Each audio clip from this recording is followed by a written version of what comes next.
these concerns. At least it should be.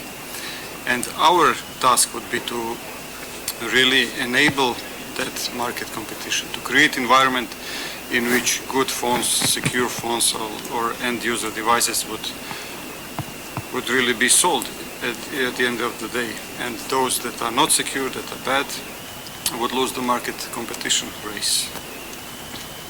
But to come back to Andreas' point in the beginning, when he said that technology, but lack of trust in one of the organizations that are working with it, and perhaps at one point or at different stages, perhaps to a degree with the Snowden effect, because of other things, the trust in the technology changed. So it might be dangerous actually to let things go by itself like that, because then if you lose faith, if you lose trust in the technology itself, there's a high chance of paranoia, of people just withdrawing, and that could be a dangerous development. Not with the hat of ICANN, but do you want to chime in that? I mean, I think that we as ICANN have gone through this process of losing and rebuilding trust, and I think that this process taught us some important elements also to look at the next steps of the development of the internet. So we saw that we couldn't rely on the trust. We built in mechanisms to bring in as much more people as possible, and we went to kind of an utopic world where, as nowadays, ICANN is accountable to the entire internet community. And by entire internet community means that everyone that uses the internet is potentially responsible and can claim ICANN for its actions. Now, with that, we did consolidate trust. I'm now looking to a world where in 5-10 years we will have self-driving cars. We'll have chips installed under our skin that will continue monitoring our heart rate, our blood pressure, and will send these data to some database, some server. We're already doing that, but we'll do that in a way larger scale, and many of us will do that. So we are now lacking this process of building this trust, where you bring at the table not only the government and the companies, but you bring them into a framework where everybody.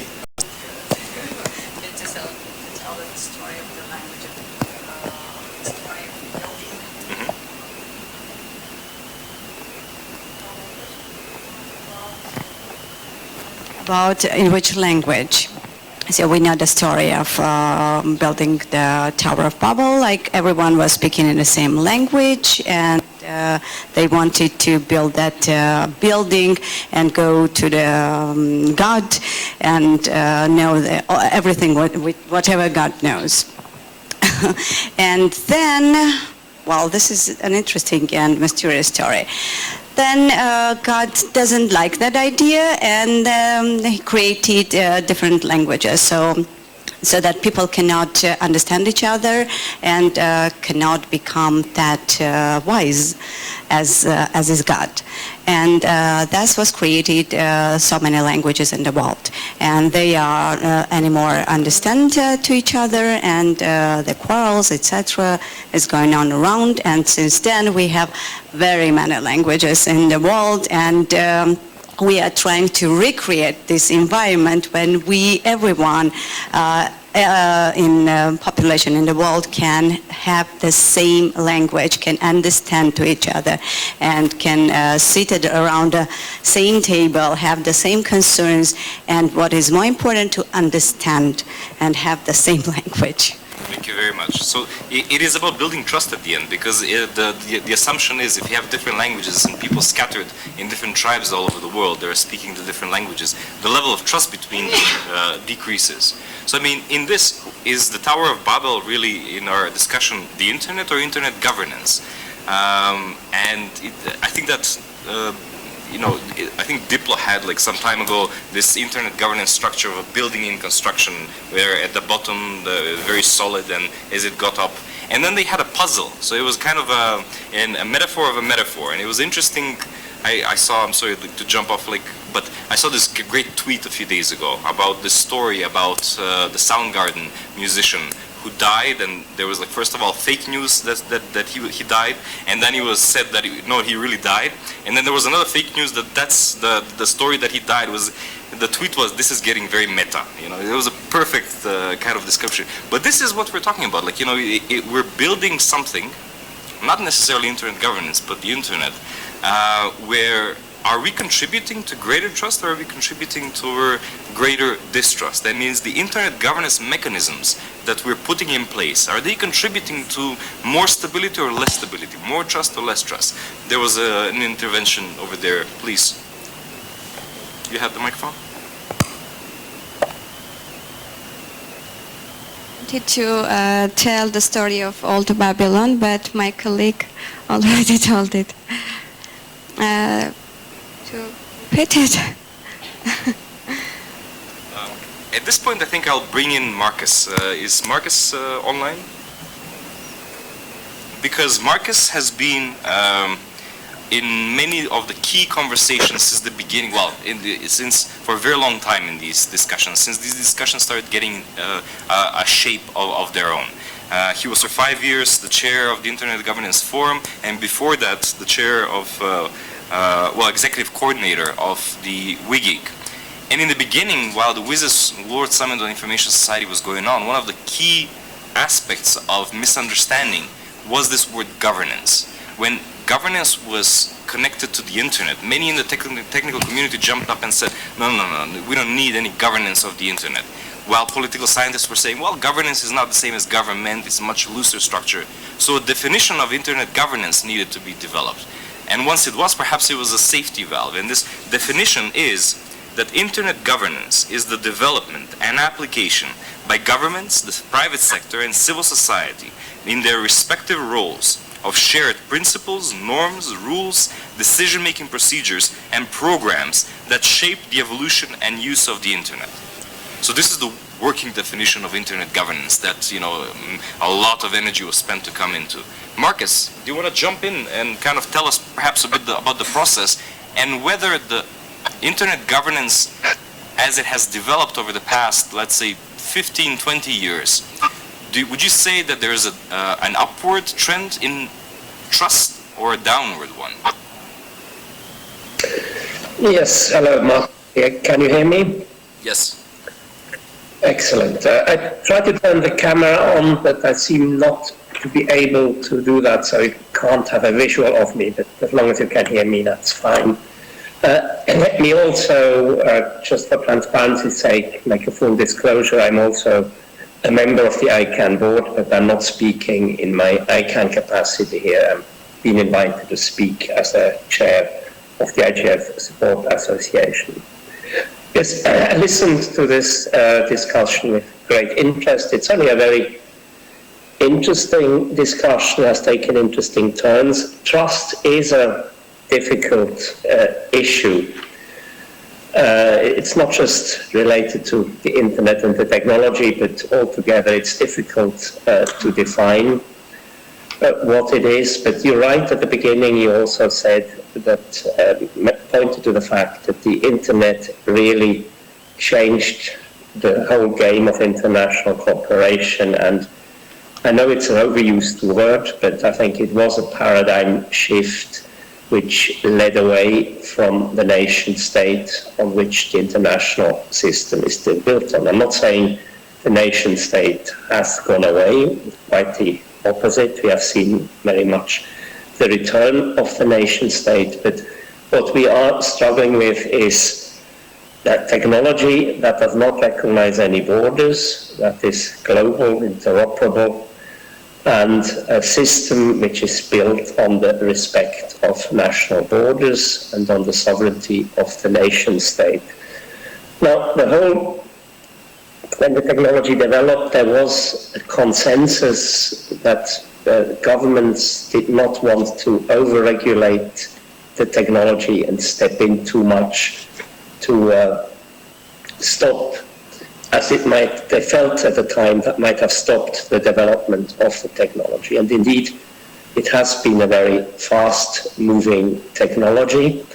And nobody ever claimed that the internet was perfect. I've heard Bob Kahn, one of the co-inventors of the TCP/IP, who is within SURF, generally considered to be one of the fathers of the internet. He said, when we built the internet, we built it to be open and not to be secure. And what I heard in the discussion also on IoT were all very good points, but I think they also left out a bit the responsibility of the user. And that's what many people call cyber hygiene. You know, how often do users change the password? And especially with IoT, it has sort of been revealed that a lot of these toys are delivered with a set password on 000, and the user is supposed then to change it, but he doesn't do it. And obviously that makes them very vulnerable to attack.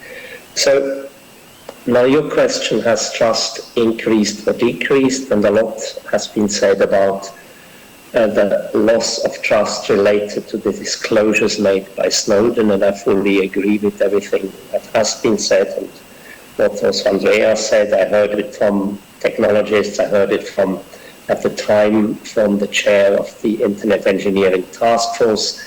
Yes, we knew that that was happening, but we were surprised by the scale of it, and that was the real shock, and that certainly undermined the trust in the technology if this can happen. And there was always the political dimension, of course, and that has always been mentioned, that the role of the one predominant superpower in the internet, there was one power that was a little bit more equal than others. Now, to give that government, the US, the credit, when they set up ICANN, it was an innovative move that was based on the conclusion that in order to cope with a fast-moving technology, it would not make sense to give the responsibility for handling the technology to a classical intergovernmental organization, but something new needed to be created. And this new organization, that was ICANN, was supposed to be self-standing after a couple of years, but then that took longer and years came and went, and there was also various external events that prevented that from happening. But now we are here, and the question is, before ICANN was protected by the US government, but now ICANN is a standalone organization, and in many ways that makes life more difficult for ICANN because the organization cannot hide behind a government. No, it's standalone and has to deliver. And of course ICANN is not the only organization.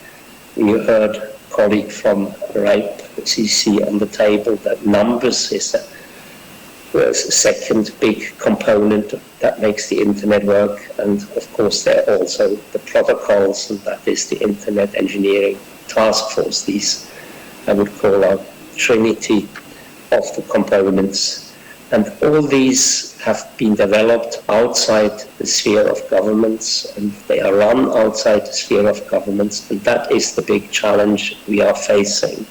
We have to combine the traditional world of governments with this new world of bottom-up organizations. And the definition on internet governance that Julie's agenda came up with, that precisely recognizes that, and the important thing is that it is a multi-stakeholder effort.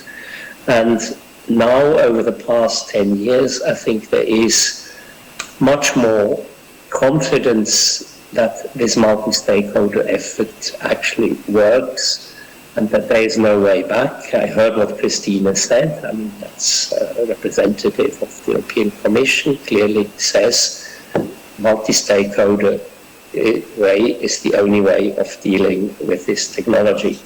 And that brings me to the importance of this discussion. You are having the global discussions are important for sure. And the IGF approach, exchanging information, sharing best practices and learning from each other is important at all levels, but maybe it has most impact at the local level, at the national level, and also at the regional level, where you can learn from each other, and then it does get implemented in national, as we were reminded by a colleague from Croatia, at the national level where it has a real impact. So, and this is actually this spread of the national and regional initiatives has been a huge success story in the 10 years, more than 10 years now, since the IGF existed. Really has grown. It was not part of the mandate. The Tunis agenda recognizes the importance of multi-stakeholder strategy in the national implementation of information society, but it does not set up the template for the national and regional IGFs. They came up spontaneously, and they exist now all over the world. We have more than 70 of them, and we, from the IGFSA, we are happy to support them. We have supported them last year, and we have supported SEDIC for the first 2 years and also this year. So this clearly is important, and I would also like you to think about joining the IGF Support Association, as by joining you show your support to the IGF and including all the national and regional initiatives. Thanks for your time. Thank you very much, Marcus. And I think it's very important to recognize that, because the Internet Governance Forum started as a global response to the discussions that were developing during WSIS and during that time. So all of the bodies that have developed in the meantime, national IGFs, regional IGFs like this one, that are continental, and the ones that are connected to the global ones, there should be a feeling that the issues and the problems and the solutions are going in both direction, up and down, and that if there are solutions that are discussed at the global IGF, they come down to national IGFs, to regional IGFs, to the level of continent. So before I close and I give the word to our rapporteurs to give us a haiku of the key takeaways from this discussion, is there anyone that quickly has a burning need to say something, or should we give it to our haiku masters to distill what has been discussed? Please. My actually point of view about the regulations, maybe I'm too much against those rules, because when you see who is making the rules, people are making rules for people, and this is something maybe disturbing.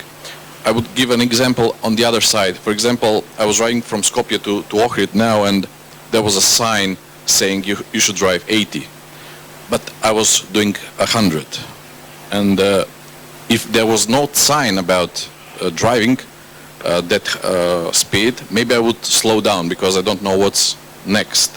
So sometimes maybe if you let it go without any governance, maybe people would start thinking about the security of everything. And as Andrea said, building regulations about that. Well, I was also driving yesterday. At the same time, on the radios, people started to chime me in. Oh, there's like an accident here, and you should be careful over there.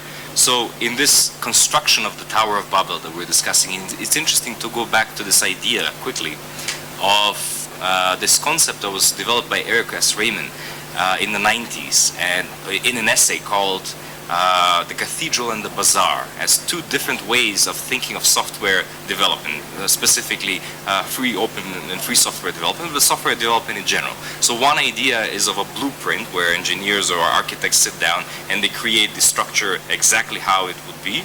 The other idea is a bazaar, where somebody comes with a need, and this need is addressed, and then somebody else chimes in and in full transparency develops the software. So if we're talking about this internet governance model, perhaps it's some kind of a play between building a cathedral and building a bazaar-like structure. But here is where our haiku masters come in, and I would ask them to tell us what they've noted as the key takeaways from today's discussion.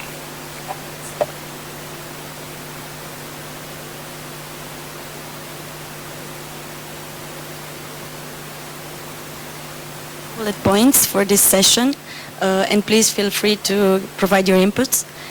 So the discussion around internet governance is one around trust, and global efforts should be made in recovering this trust. An analysis of the initiatives around internet governance is necessary with an aim of creating common actions for gaining trust of end users and in order to preserve the internet neutrality. Some global efforts have been made, and some multi-stakeholder and open community models of governance are in place, but regulations imply long process and consultations while technology is fast developing, which is why it's necessary to use a whole society approach by acting jointly in the sense of all relevant institutions, organizations, and stakeholders working together in creating a safer environment online.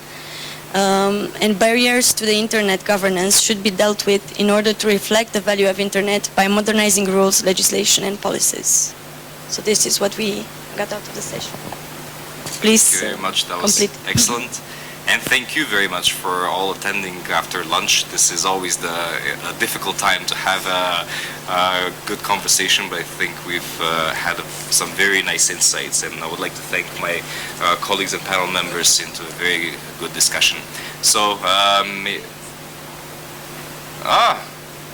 is there still blood sugar level in the people's circulatory systems, cardiovascular or otherwise? I have no problem continuing. Is there a will to continue in the room? I'm kind of seeing that somebody, people need a little nicotine, a little caffeine, these kinds of chemicals in their body. So let's leave it at that. Thanks. Cheers.